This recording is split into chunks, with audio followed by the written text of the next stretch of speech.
Hello students, welcome to Infinity Learn JEE channel by Shri Chaitanya. और आज हम एक ऐसा क्वेश्चन डिस्कस करने वाले हैं जो कि 2013 जेई एडवांस में आया था and one of the kind, मतलब आप बोल सकते हो कि डिफरेंशियल इक्वेशन की इनइक्वालिटी से वो क्वेश्चन पूछा गया था। और ये मतलब एक तरह से इतना टफ क्वेश्चन था उस मोमेंट पे कि स्टूडेंट्स को काफ़ी डिफिकल्टी हुई थी इस क्वेश्चन को सॉल्व करने में, है ना। और आज भी मतलब मैं ये नहीं कहूँगा ये कि क्वेश्चन बच्चों को इतना कंफर्टेबल लगता है सॉल्व करना। तो डिफरेंशियल इक्वेशन की जो इनइक्वालिटी है वो जनरली जेई एडवांस में आती रहती है और मोर और लाइक मुझे लगता है ये फर्स्ट सेकंड या थर्ड टाइम ये आपके एग्जाम में आई होगी, है ना। एंड जो क्वेश्चन है वो ये वाला क्वेश्चन है जो जिसकी मैं बात कर रहा हूँ। और ये क्वेश्चन बेटा डायरेक्टली एक फॉरेन एग्जाम होता है पुत्नम करके, उससे उठाया गया था, है ना।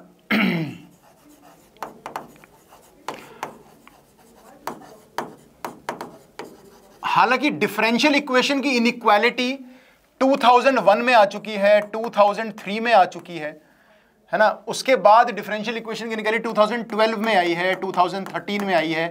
इसकी ये 2013 का क्वेश्चन है, इसका 2017 में भी आई थी, है ना। और जितना मुझे अभी याद आ रहा है तो ये लगातार काफ़ी क्वेश्चंस इसके पूछे गए हैं। और लेकिन ये जो क्वेश्चन था ये थोड़ा सा लीग अपार्ट था, मतलब बाकी सालों में बहुत ही नॉर्मल सवाल पूछे गए हैं, लेकिन इसमें क्वेश्चन को डायरेक्टली पुत्नम एग्जाम एक होता है यूएस में, तो वहाँ से डायरेक्टली उठाया गया था और इसको ऑब्जेक्टिव क्वेश्चन बनाया गया। तो आज इसके बारे में बात करते हैं। The question which copied from और inspired from Putnam exam came in JEE advance 2013 में, है ना। आज से 12 साल पहले ये सवाल आया था और उसके बाद 2017 में भी आ चुकी है इनइक्वालिटी, और उसके बाद अभी मुझे याद नहीं आ रही कि रिसेंटली आई है, लेकिन this is a really really good concept. Question है, फंक्शन 0 से 1 में डिफाइंड है, कोडोमेन R है, और एक फंक्शन ट्वाइस डिफरेंशिएबल भी है। f0 और f1 की वैल्यू यहाँ पे 0 दे रखी है। आपको बताना है एक रिलेशन दे रखा है, ये थी वो डिफरेंशियल इक्वेशन की इनइक्वालिटी। तो जिन बच्चों ने 2001, 2003, 2012 के क्वेश्चंस करे होंगे उसको कहीं ना कहीं छोटा मोटा एक आइडिया होगा कि डिफरेंशियल इक्वेशन की इनइक्वालिटी सॉल्व कैसे होती है, ठीक है ना। तो आज मैं आपको पहले एक प्रोसेस बताता हूं कि डिफरेंशियल इक्वेशन की इनइक्वालिटी सॉल्व कैसे की जाती है। जैसे फॉर एग्जांपल अगर मैं बात करता हूं, अगर मैं बोलूं कि मान लो dy/dx है ना, और -y है and that is greater than e⁻x, for example, है ना, 2e⁻x। एक एग्जांपल दे रहा हूं आपको, मैं क्वेश्चन में सॉल्व करूंगा। तो इस क्वेश्चन को आप लीनियर डिफरेंशियल इक्वेशन की तरह सॉल्व करोगे, मतलब इंटीग्रेटिंग फैक्टर से मल्टीप्लाई करोगे। इसका इंटीग्रेटिंग फैक्टर e⁻−x हो जाएगा। अगर मैं e⁻−x से इसको मल्टीप्लाई करूंगा दोनों तरफ तो ये आ जाएगा। ये किसका डेरिवेटिव है? ये डेरिवेटिव है आपका y इंटू इंटीग्रेटिंग फैक्टर का। इसका मतलब हम बोल सकते हैं कि ये जो फंक्शन है आपका fx that is equal to y into e⁻−x, इसका डेरिवेटिव अगर ये फंक्शन है तो f' हमेशा 2 से ज्यादा है, या यूं कह लो कि f' हमेशा पॉजिटिव है। मतलब ये वाला फंक्शन जो आएगा बेटा वो हमेशा एक इंक्रीजिंग फंक्शन आएगा, है ना। इस y को हम लोग लेट्स से gx मान लेते हैं एक बार के लिए। मान लो y आपका gx है, क्वेश्चन में दे रखा है, तो आपका एक नया फंक्शन हो गया fx which is gx into e⁻−x, जो कि एक इंक्रीजिंग फंक्शन होगा।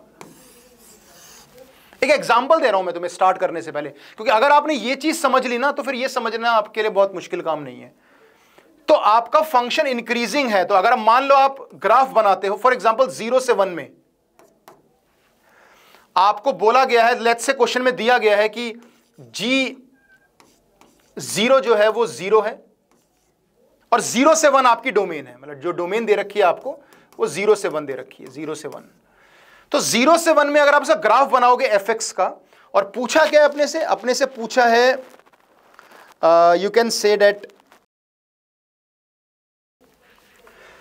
फॉर एग्जांपल अगर g0, चलो एक काम करते हैं, पहले fx का ग्राफ बना रहा हूं मैं, fx हो जाएगा g इंटू e⁻−x। अगर मैं x को 0 डालूंगा तो y भी 0 आएगा, और g ऑफ 1 मतलब x की 1 वैल्यू करेंगे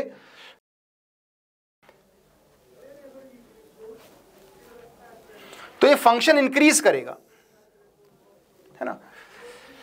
या यूं कह लेते हैं, थोड़ा चेंज, मैं क्वेश्चन खुद बना रहा हूं आपके लिए, तो g ऑफ 0 0 नहीं, g ऑफ 0 1 कर देते हैं, तो g ऑफ 0 को 1 कर देते हैं, काम करते हैं, और आपको बताना है g1 की वैल्यू, लेट्स से g1 की रेंज बतानी है क्वेश्चन में, ठीक है।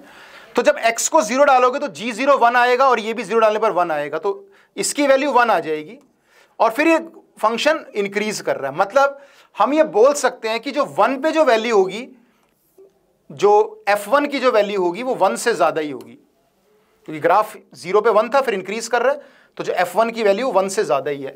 f1 कितना है, g ऑफ 1 इंटू ई की पावर माइनस, ये 1 से ज्यादा है, तो g ऑफ 1 की वैल्यू 1, ये 1 बाई ई से बड़ी आ गई, तो ये आपके ऑप्शन में आंसर आ सकता है, समथिंग लाइक दिस। तो मेरा कहने का मतलब है पहले आपको इंटीग्रेटिंग फैक्टर से मल्टीप्लाई करके डिफरेंशिएट करना है, उसको डिफरेंशिएशन के फॉर्म में लाना है, फिर पता चलेगा हाँ ये एक फंक्शन है जिसका डेरिवेटिव 2 से ज्यादा है या 0 से ज्यादा है, यानी फंक्शन इंक्रीजिंग है। तो फिर आपको ये जो फंक्शन आपने एज्यूम किया इसका ग्राफ बनाओगे और देखोगे 0 पे क्या वैल्यू है, 1 पे क्या वैल्यू इंक्रीज कर रहा है, यानी g1 की वैल्यू जो आएगी यहां से आ जाएगी, f1 1 से ज्यादा है तो वहां से g1 की वैल्यू आ जाएगी। तो ग्राफ बना के ये सवाल जो है वो सॉल्व हो जाएगा, ठीक है। तो इस तरह के क्वेश्चन आपके एग्जाम में आते हैं। तो ये प्रोसेस जनरली 2001, 3, 12 वाले में यूज हुआ था, तो जिन बच्चों ने किया होगा वो थोड़ा बहुत इसके बारे में डेफिनेटली सोच सकते हैं कि अच्छा ये डिफरेंशियल इक्वेशन की इनइक्वालिटी है, कैसे सॉल्व की जाए। पर इसमें जो पुतनम से क्वेश्चन उठाया गया उसमें एक अलग चीज थी बेटा, वो ये थी कि डबल डेरिवेटिव, क्योंकि जनरली हम लोग 2 ऑर्डर की डिफरेंशियल इक्वेशन सॉल्व नहीं करते हैं, इन्होंने 2 ऑर्डर की डिफरेंशियल इक्वेशन में इनइक्वालिटी डाल दी, तो सॉर्ट ऑफ थोड़ा सा आउट ऑफ सिलेबस हो गया, but concept linear differential equation वाला ही है। देखो क्या है, ये कह रहा है कि D square Y by D X square minus 2 D Y by D X plus Y is greater than E to the power X. तो यहां पे 2 लीनियर डिफरेंशियल इक्वेशन बनेगी, एक D square Y D X square minus D Y by D X वाली, ठीक है, और एक minus D Y by D X minus Y वाली, बस ये चेंज था इसके अंदर। तो यहां पे डबल डेरिवेटिव होने की वजह से, अगर इनइक्वालिटी आपको पता है कि लीनियर से ही सॉल्व होती है, अगर आपने पुराने साल के बच्चों ने 2013 से पहले सॉल्व किए होंगे क्वेश्चंस, तो आप इसको ऐसे स्प्लिट कर सकते हो, इसका इंटीग्रेटिंग फैक्टर भी e to the power minus x है,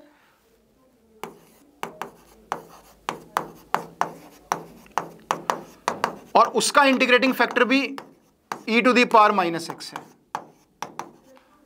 दोनों तरफ मैंने e to the power minus x से मल्टीप्लाई कर दिया, या e to the power x को हम इधर लेके चले गए, तो ये डेरिवेटिव बन जाता है बड़ा ही अच्छा, ग्रेटर देन 1। तो ये बन गया आपका D by D X of D Y by D X into E to the power minus X, और ये बन गए आपके D by D X of y into E to the power minus x.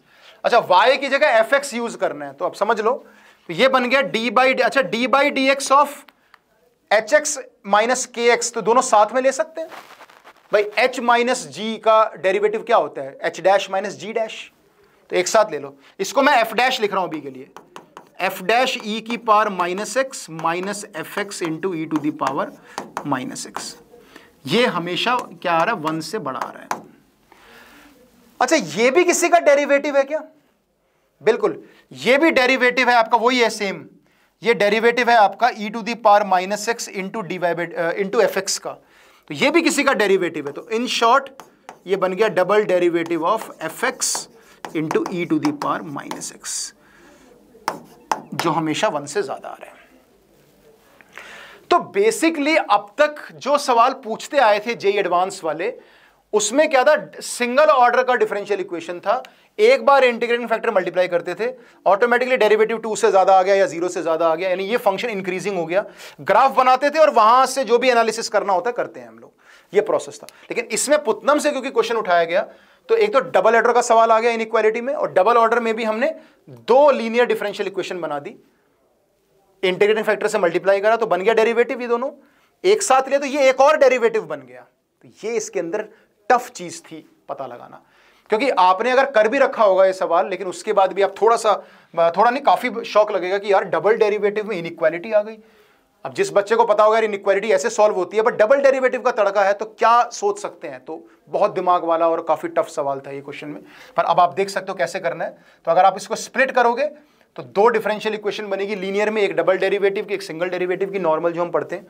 पर इंटीग्रेटिंग फैक्टर से multiply करना compulsory है, तो उससे क्या होगा, ये डेरिवेटिव्स में कन्वर्ट हो जाएगा और अल्टीमेटली डबल डेरिवेटिव में कन्वर्ट हो गया, क्योंकि ये भी e⁻⁻x इंटू एफ का डेरिवेटिव है। देख लो, e⁻⁻x को छोड़कर एफ का डेरिवेटिव, एफ को छोड़कर e⁻⁻x का डेरिवेटिव, तो बेसिकली डबल डेरिवेटिव बन गया ये। तो अब मैं इस फंक्शन को नया फंक्शन एज्यूम कर रहा हूं, let's say gx fx into e⁻, देखना सवाल बस हो गया। क्वेश्चन में दिया हुआ है डबल डेरिवेटिव हमेशा 1 से ज्यादा है, या यूं कह लो 0 से ज्यादा है, और जब डबल डेरिवेटिव 0 से ज्यादा होता है मतलब कॉन्केविटी अपवर्ड्स होती है, या तो ग्राफ में एक मिनिमा आएगा, अगर ग्राफ इंक्रीज करेगा तो कॉन्केव अप से करेगा स्माइली फेस, डिक्रीज भी करेगा तो भी कॉन्केव अप से करेगा। तो कॉन्केविटी हमेशा 0 से बड़ा, मतलब डबल डेरिवेटिव 0 से बड़ा मतलब कॉन्केविटी अपवर्ड्स रहेगी। तो कॉन्केविटी बता देना डबल डेरिवेटिव हमेशा, तो या तो एक मिनिमा रहेगा क्योंकि इसमें कॉन्केव अप है, अगर इंक्रीज कर रहा है मतलब टर्न कर रहा है तो एक ही मिनिमा आएगा, इंक्रीज कर रहा है तो कॉन्केव अप, डिक्रीज कर रहा है तो भी कॉन्केव। तो या तो फर्स्ट केस होगा या सेकंड केस होगा या थर्ड केस होगा। तो चलो एक काम करते हैं, इस gx का ग्राफ बनाते हैं, अल्टीमेटली ग्राफ पे आना ही पड़ेगा हमें। किस इंटरवल में बनाना है? 0 से 1 में, सब कुछ 0 से 1 में दिया हुआ है। 0 से 1 में मुझे gx का ग्राफ बनाना है, gx का ग्राफ जिसकी वैल्यू है fx इंटू e⁻⁻x। बताओ 0 पे क्या वैल्यू आएगी जल्दी से? g0 कितना आएगा सर? f0 कितना दिया हुआ है क्वेश्चन में? 0, तो 0 पे आएगी 0, 0 पे आएगी 0। 1 पे कितनी आएगी? g1, f1 भी 0 आ रहा है, 1 पे भी आएगी 0। समझो बात को। अब देखो 0 पे 0 आ रही है, 1 पे 0 आ रही है, मतलब ग्राफ यहां से टर्न 1 होकर यहां तक आएगा। पर क्वेश्चन में ये क्या बता रहा है? कॉन्केविटी हमेशा अपवर्ड है। अगर ग्राफ को इस जगह से वापस 1 पे आना है, घूम के आना पड़ेगा, इसका मतलब ग्राफ में एक मिनिमा ही होगा, यानी ग्राफ में एक मिनिमा होगा बस। तो ये ग्राफ बना दिया मैंने gx का, यानी मैं पता चल गया ग्राफ जो है gx जो है बेटा वो हमेशा 0 से 1 ओपन ब्रैकेट की बात चल रही है, तो 0 से 1 में हमेशा नेगेटिव होगा। 0 से 1 में जो gx का ग्राफ होगा वो हमेशा नेगेटिव होगा, बिलो एक्स एक्सिस होगा। जो भी वैल्यू आएगी x की वो y कोऑर्डिनेट नेगेटिव ही आएगा। ये ग्राफ बिलो एक्स एक्सिस है, देख रहे हो? तो पहले इतना काम सॉल्व करवाया, वहां से पता चला डबल डेरिवेटिव 1 से बड़ा है, मतलब कॉन्केविटी हमेशा 0 यानी अपवर्ड है। कॉन्केविटी अपवर्ड मिनिमा में भी होती है और इंक्रीजिंग डिक्रीजिंग में भी होती है। पर ग्राफ में कुछ सिचुएशन ऐसी दे रखी है कि 0 और 1 पे वैल्यू 0 आ रही है, अगर 2 पॉइंट पे सेम वैल्यू आ रही है मतलब ग्राफ एक ना एक बार टर्न करेगा, तो वो करेगा और वो ये वाला ग्राफ होगा, मिनिमा ही आएगा। उससे पता चल गया ये ग्राफ जो है वो हमेशा नेगेटिव है, क्योंकि हमें fx के बारे में बताना, इनइक्वालिटी जो मैंने आपको पिछले पेज पे बताया था कि g1 की वैल्यू बतानी थी यहाँ पे, तो fx की रेंज बतानी है। तो ये ग्राफ हमेशा नेगेटिव है, मतलब fx जो है वो हमेशा e⁻⁻x हमेशा नेगेटिव ग्राफ है। इसको इधर लेके जाओगे तो ये हो जाएगा आपका fx जो आएगा वो हमेशा नेगेटिव ही आएगा। भाई अगर fx इंटू e⁻⁻x नेगेटिव है तो e⁻⁻x तो वैसे ही पॉजिटिव है, तो fx क्या होगा? नेगेटिव ही होगा। नेगेटिव का मतलब हो गया -∞ से 0। That means option D was the right answer. तो ये अटैक हुआ था हमारे ऊपर जेई 2013 में, पुत्नम से, यूएस से, अमेरिका से, है ना, कि वहां से एग्जाम से उठाकर एडवांस में ये क्वेश्चन यहाँ पे डाला और उसको थोड़ा सा ऑब्जेक्टिव में कन्वर्ट किया, क्योंकि वो तो पेपर सब्जेक्टिव होता है। लेकिन द पॉइंट इज, लेकिन जो इसका बेस था वो 2001, 3 और आगे 2012 में पूछा जा चुका था। बट इस क्वेश्चन का जो दिखाने का तरीका है वो डेफिनेटली थोड़ा डिफरेंट है, क्योंकि एक तो डबल डेरिवेटिव इन्वॉल्व है, प्लस ये सोचना कि इसको इंटीग्रेटिंग फैक्टर से मल्टीप्लाई करना है ना, उसके बाद जब कर भी दोगे तो ये बन जाएगा डिफरेंशिएशन, ये फिर एक और डिफरेंशिएशन बनेगा, डबल डेरिवेटिव बनेगा, तो वहां से कॉन्केविटी अपवर्ड आना, पूरा कैलकुलस का निचोड़ है इस सवाल के अंदर। जिसके एनालिटिकल स्किल्स, कैलकुलस के कॉन्सेप्ट्स बहुत स्ट्रांग होंगे वही इसको कर पाएगा, है ना। तो क्लियर है? उसके बाद पता चल गया कॉन्केविटी अपवर्ड्स का मतलब, ये देखते हैं ग्राफ इंक्रीजिंग है, डिक्रीजिंग है या टर्न कर रहा है, तो ये 3 ग्राफ्स बनेंगे कॉन्केविटी अपवर्ड्स में। तो f1 और f0 की वैल्यू 0 दे रखी है, तो g0 और g1 की वैल्यू भी 0 हो जाएगी, तो ग्राफ डेफिनेटली टर्न करके ही आ सकता है दोबारा, तो एक ही मिनिमा आएगा, यानी ग्राफ बिलो एक्स एक्सिस होगा, और अगर ये ग्राफ नेगेटिव है तो fx भी नेगेटिव ही होगा। ये क्वेश्चन था। तो इस तरह अगर आप और ऐसे सवाल करना चाहते हो तो अभी 2001 का क्वेश्चन खोलो जिसमें डिफरेंशियल इक्वेशन की आपको इनइक्वालिटी मिलेगी, कुछ ऐसी इनइक्वालिटी मिल जाएगी जैसे f dash x is greater than equal to C F X. तो कभी भी ऐसा कोई क्वेश्चन आएगा प्लीज आप इसको ऐसे ही सॉल्व करना। इसका इंटीग्रेटिंग फैक्टर होगा e to the power minus C x, तो e to the power minus C X से इसको मल्टीप्लाई करना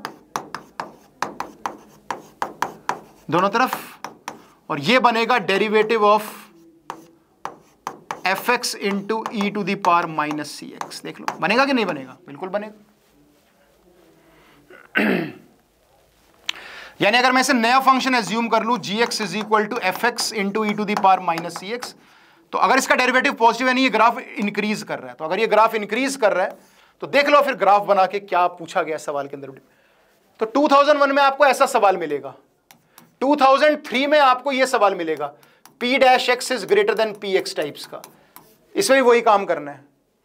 2012 में भी कुछ मोटा मोटा ऐसे सवाल मिलेगा, लेकिन 2013 में ये क्वेश्चन आपसे पूछा गया तो इसमें डबल डेरिवेटिव था और लेकिन कॉन्सेप्ट सिमिलर था, ग्राफ ही बनाना है और ग्राफ बना के इंक्रीज कर रहा है डिक्रीज कर रहा है या कॉनकेव, इसमें डबल डेरिवेटिव वजह से कॉनकेविटी पिक्चर में आ गई इस क्वेश्चन में, क्योंकि अब तो डबल डेरिवेटिव बन गया ना इसमें से डबल ऑर्डर की वजह से, तो कॉनकेविटी अपवर्ड हो गई। तो कॉनकेविटी अगर अपवर्ड हो गई तो आपका ग्राफ कुछ ऐसी कंडीशन दे रखी है कि मिनिमा आ गया, यानी ग्राफ हमेशा बिलो एक्स एक्सिस हो गया, तो एफ एक्स भी नेगेटिव हो गया। तो यहां से ये सवाल पता लगाना था। 2017 का पेपर उठा के देखना, पेपर 2 में आपको लीनियर इसका डिफरेंशियल इक्वेशन की इनइक्वालिटी का क्वेश्चन मिल जाएगा। तो ये क्वेश्चन दोबारा आपके जेई एडवांस्ड 2026 या जेई मेन में आ सकता है मोस्ट प्रोबेबली, लेकिन आपको एक कॉन्सेप्ट क्लियर होना चाहिए, क्योंकि जनरली इसके क्वेश्चंस या ये कॉन्सेप्ट किताबों में या कई बार नहीं बताया जाता, तो आप इसको सीख सकते हो और जैसे मैंने पेपर्स बताए हैं आपको, इनके और क्वेश्चन आप ट्राई कर सकते हो। ओके, तो ऐसे सेशंस के साथ मैं आप लोगों को मिलता रहूंगा। Thank you so much and keep subscribing to our channel. Thank you.